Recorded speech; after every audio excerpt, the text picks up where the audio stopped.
LeRonne Armstrong, formerly the Chief of Police for the Oakland Police Department. I was born and raised in Oakland, in particular West Oakland, where I grew up in a single family with my mother and her 3 kids. Unfortunately, younger as a teenager, my brother was a victim of homicide and violence in the city of Oakland, and so it really focused my attention on trying to, bring justice to my community, be an advocate for safety in my community, and that sort of was my mission. I joined the Oakland Police Department in 1998, 99-ish. I was in the academy, and I was with the police department as an officer, and obviously rose to the rank of chief. What brings me to this moment is that I was unfairly fired, in my opinion. I went through the process, and that process was an appeals process where the judge that presided over the case overturned all of the findings and said I wasn't guilty of any of the allegations, but that didn't sort of take away my desire to still serve the city of Oakland, still come back and see if all the experience that I've learned or acquired over the last 24 years could be helpful in this moment of crisis in Oakland. And so that really was my call, was community members and a lot of people across the city really asking me to continue to serve, and I felt like I still had a lot to give to the city, and I hope that my experience in law enforcement that I bring around public safety and obviously executive leadership could be helpful in this moment. Thank you, Chief. So we're going to start with the first question. So what are the key policies contributing to the ongoing budget deficit in Oakland?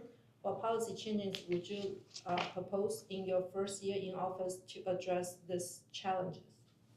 Well, I think some of the policy changes that concern me starts with the budget, right? It's budget decisions that have been made to continue to defund the police department and shrink the number of police officers that we have within the ranks of the Oakland Police Department. I think the challenges that we face around public safety center directly on our inability to have an adequate number of officers on the streets to manage the high level of crime that we're facing and the high number of calls for service that we're experiencing. But I think that crosses over into multiple aspects of safety in our city. I think it is definitely having an impact on our business districts, impact on our merchants, and as you've seen, so many businesses have closed up and decided to leave the city. It is a time where I think we have to look at safety as a thing that is going to either break our economy or help us grow our economy. If we continue down this path of having an unsafe community, we'll see more businesses, as I've gone throughout the city, share with us that they won't be able to stay open any longer. And so I think this, for me, is a priority issue, and I think it starts with budget policies that have been passed over the last couple of years that have really impacted us. I think some other policies that have some concerns is that when we talk about issues around not just public safety, when we talk about issues around housing, just decisions that have been made in the city around our encampment management policy.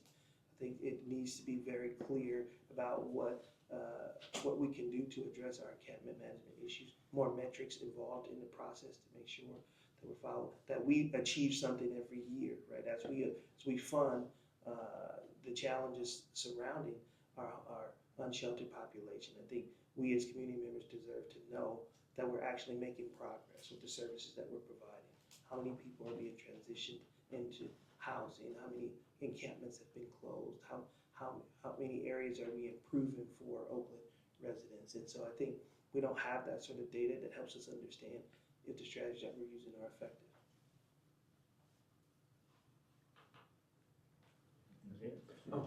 It's me, yes. LeRonne, you're obviously very strong on public safety for the community. Can you provide your thoughts about other key issues facing the community? Homelessness, housing development, economic development, public infrastructure, etc.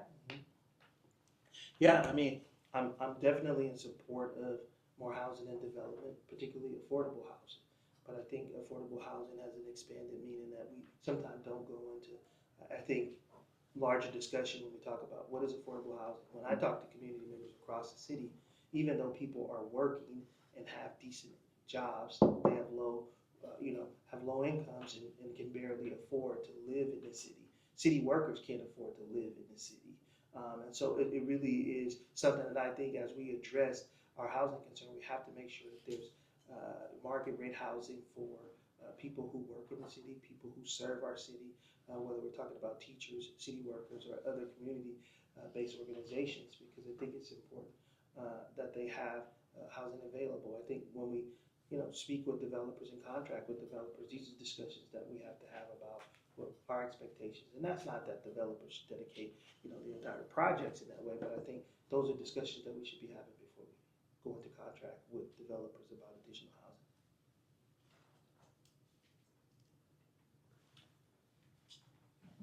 Now, beyond the budget concerns, what do you consider to be the most pressing issue facing Oakland? What do you believe is the underlying cause of this issue? What specific policy changes or amendments to existing policies would you propose to effectively resolve it? Well, like I said, I think the priority, and I think surveys have shown the priority is public safety. I think it is not just about policies around more police officers. I think it's just the idea that we have become a city that is sort of anti-police, right? And then in some ways that's come off as anti-public safety. And I think, my role as chief when I was there was try to effectively bring community and police together, and so that we could jointly work on things to address public safety. And I think when we have a council that is very divisive and arguing to the effect that you need other responses other than public safety, I just believe that we have to have programs that are grounded in data. And I think we haven't seen data that supports some of the things that we've funded, although they sound good and they're great for community because people believe that you don't need police to do certain things. But I just think we have to really focus our investment on trying to grow this police department so that we can see a greater presence in the community, so that officers can be in areas where we know crime is happening across our city. And so I think it's for me, it is about how we effectively use the 792 officers that we should have across the city to address crime. But strategies like ceasefire that I championed from the beginning, I think are key to reducing violent crime. I think strategies that I've championed before around other programs like whether it's our kids program or the support for our PAL programs that really work with young people and try to find alternatives. I think those are key programs, but in budget crises like we have now, I think it's about trying to figure out how we can make downtown safer, how we can make Jack London safer, so businesses can actually feel comfortable coming and investing in the community and feeling like that they can, find that, make money off their investment, right? Is it profitable for you to come to Oakland right now, downtown Oakland? Is it profitable to open up a business? I've seen so many businesses that have opened but have closed within 6 to 12 months, right? The question is how do we help people be more sustainable, and how do we make sure that they don't get taken advantage of by those that are violating the law? We have time for follow-up, right? You mentioned increasing the number of police officers to 792. How would you finance that? Well, I think those are the budget decisions and discussions that we have to start with. I mean, when budget decisions are made, that I think if everybody understands how the budget starts, and that every time they do a budget, they start with a 2-year budget, it starts at 792. The baseline budget is funded at 792. That's the authorized strength of the Oakland Police Department. The council then makes decisions to actually not fund a certain number of positions and reallocate that money to other services within the city or other projects that they want to support. So it's a council decision as to why the Oakland Police Department is not at 792 at its full staffing level. It can afford it, it's built in. But that means that there's some other things that you may not be able to fund.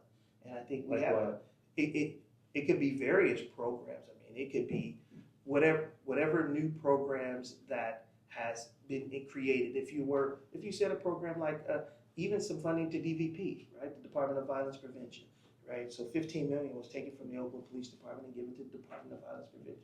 So whether you support the Department of Violence Prevention or not, I don't think that is the question. I support them. But the question is, should the funding actually come from the police department? Because what that means is $15 million less from the police department means 20 officers less on the streets, right? And so that was the discussion that we were having at the city, that every dollar that you take away from the police department has a public impact, right? Because every dollar represents a body. It's a person who no longer will be doing a certain job. And I think those are the discussions that that I talk about when we talk about how will we get there. Yeah, we can. I believe we can start at 792, but I also think there's opportunities to get grants both at the federal and state level. When I left the Oakland Police Department, we had just received a hiring grant from the Department of Justice that we would have to hire 25 additional officers. And in my many years, I've seen grants go as high as 100 officers that were funded through the DOJ, right? So I think there's funding opportunities there. But I also think that Oakland has done a poor job of maintaining strong relationships with the federal government, right? Because of politics, right? People's opinions. I think they put processes in place that now make it really challenging for departments to actually secure grants. Right now, the policy is set that the police department has to come to the council first, get the council's approval prior to even applying for a grant like that. And that tends to be challenging because these grants have very specific timelines. And if the council doesn't handle these things immediately, you oftentimes can lose monies. And I think we've seen the city lose $15 million as a result of not getting things done on time and turned in. And so it is really, and that is this sort of bureaucratic process that they put in place that we didn't actually used to have to follow for many years, as Oakland has always been a recipient of a lot of grants, both at the federal and state level. Hey, LeRonne, you obviously have large name recognition in the city, probably in this race, in this particular race. But from a fundraising standpoint, you have some candidates actually maybe double where you are, at least the last reporting. And word on the street is maybe the communications aren't there and that type of thing. I just wanted to ask the question, or how are you addressing that, or do you kind of see that situation out there? Yeah, that's one of the things we would challenge. We do have a fundraising manager. There's been some questions as to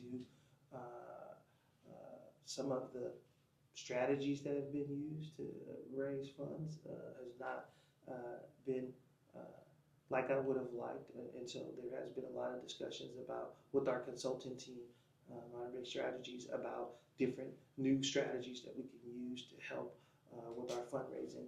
They have actually contributed now to a fundraising plan that's helping our fundraising manager to help increase the funding. I mean, to have a volunteer group that's upwards of over 400 people, and to not have all of those people on the ground helping us make calls and doing things to help us raise funds is something that is caused us to recalibrate within the campaign. I think, but I think numbers wise, I think we are a lot more competitive than maybe what was said. I mean, we came in around 50,000. I think the highest person in our race was around 60,000, right? Mm-hmm. So we were close. I think we're now at the 60,000 mark now, mm-hmm. And so our goal is for the campaign is 200,000. Mm-hmm. We feel strongly that we can achieve that number.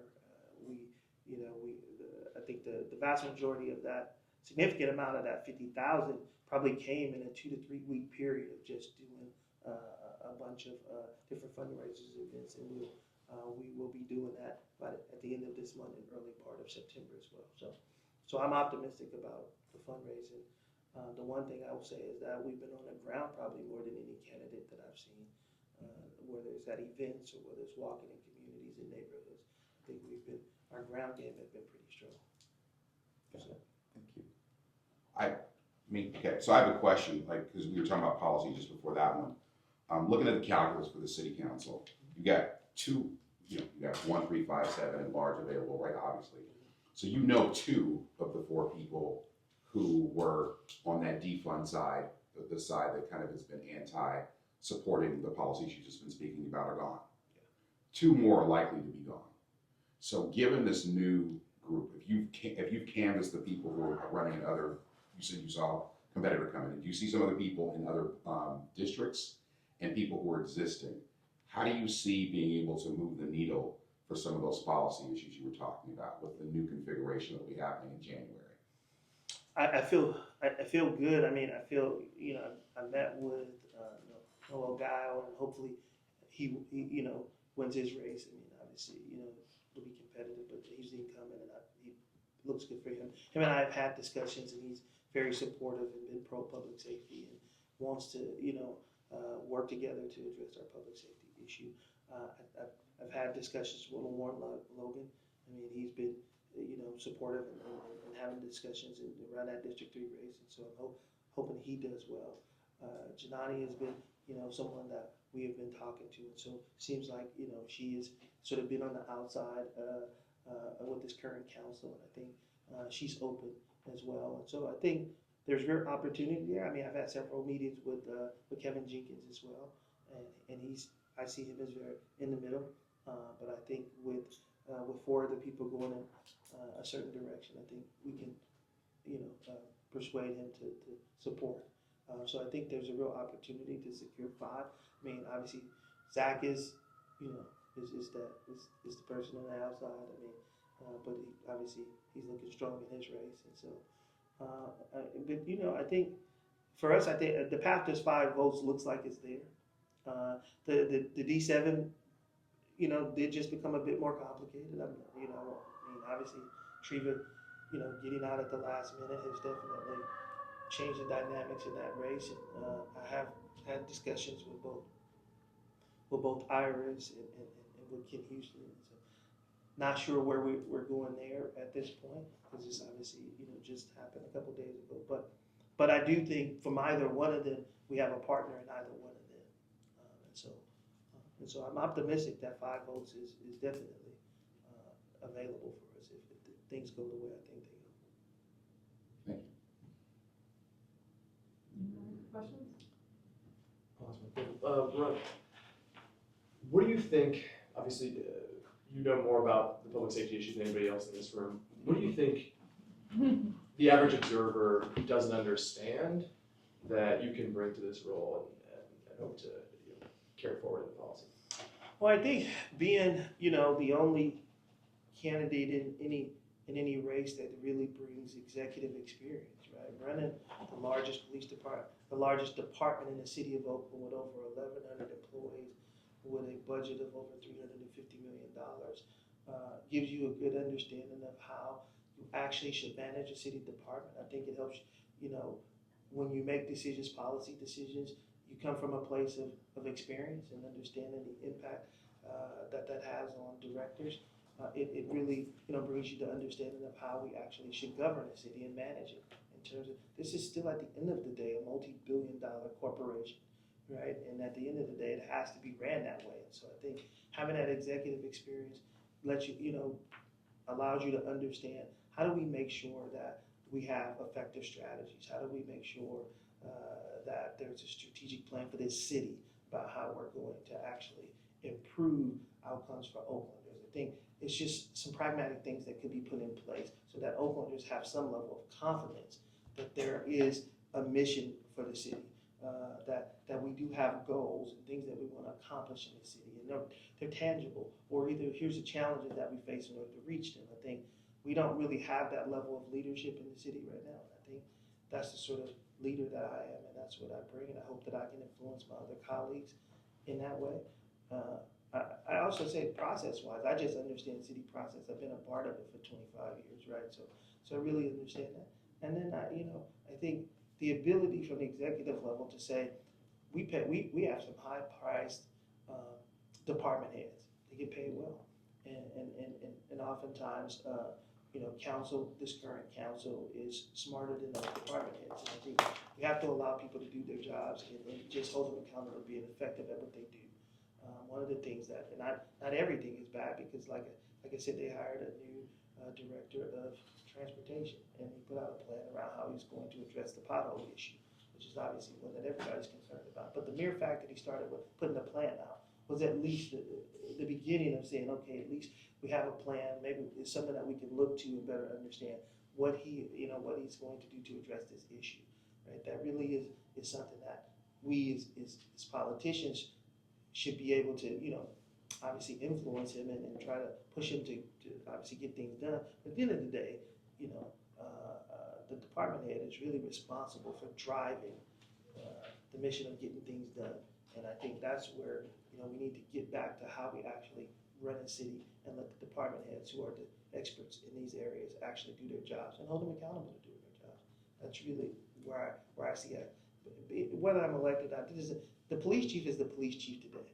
And no matter how much I know about being a police chief, he's the chief of police, and I need to allow him to be the chief of police. But what he gets from me, hopefully being on the council, is that he gets a supporter on the council that supports public safety, that can help him move public safety policy forward, that can actually lead to greater outcomes for Oakland. And that's really what I want to do. Any last things you want to tell us or leave us with in the last minute? No, I mean, most of you, almost all of you, I've known or interacted with in some way, and I just know that I have a real passion for Oakland and trying to bring whatever I have to support Oakland getting better, Oakland being better, Oakland becoming the city I know it can be. It's a city that I was born and raised in, so I do have a genuine connection to my city, and that whatever I can do within this campaign to help generate the attention to this critical time, because I think right now is a critical time in this city where we can make some real change in the city through our votes on November 5th, and I hope that I have your support. Awesome. Thank you for your time.